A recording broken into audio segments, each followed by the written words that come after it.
大家好，我是你们的老朋友小雪。今天要和大家分享的是，感冒期间的必备水果能有效润肺止咳，雪梨的食疗吃法有哪些？随着天气越来越炎热，很多人都脱下了外套去感受夏天的气息，甚至有一部分朋友已经穿上了漂亮的裙子。不过，尽管天气的确逐渐转热，但是晚上却仍然会有一丝寒意传来。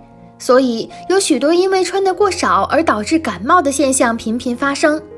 这时有很多朋友都在问，如果感冒咳嗽吃了什么水果会比较好？其实假如你不小心患上了风寒感冒，那么选择使用一些能够润肺止咳的水果自然再好不过。雪梨就是非常适合在感冒咳嗽期间食用的水果。那么雪梨的食疗方法究竟有哪些呢？我将给大家分享几种能够在感冒期间使用雪梨食疗的方法。1. 川贝梨汤。众所周知，川贝也是一种能够止咳化痰的食物，将川贝和雪梨煮制在一起，能够加强清热润肺的效果。我们可以将梨子切成小块，同时加入3至5粒的川贝，因为雪梨中本身就含有果糖，所以就不需要再加入白糖了。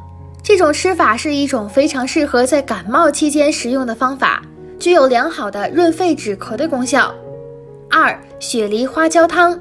雪梨花椒汤也是一种适合感冒病人食用的汤。花椒能够清热，再加上雪梨的清甜，这个融合在一起，能够有效去除患者喉咙中留下的黄痰。不过值得注意的是，花椒并不能直接食用，大家只需要将汤和梨子吃掉就可以了。以上2种食疗方法都非常适合在感冒期间食用，而且2种食疗方子做起来非常简单，并不需要很多材料。因此，如果你在感冒期间觉得没有什么食欲，不妨在饮食中加入这些汤，不仅能够改善食欲，还可以缓解病症。好了，今天就先分享到这里，希望以上内容对您有所帮助。如果您喜欢本视频，欢迎点赞订阅。您的支持是我们最大的动力，也欢迎转发分享，可以帮助更多有需要的朋友。谢谢您，我们下期再见。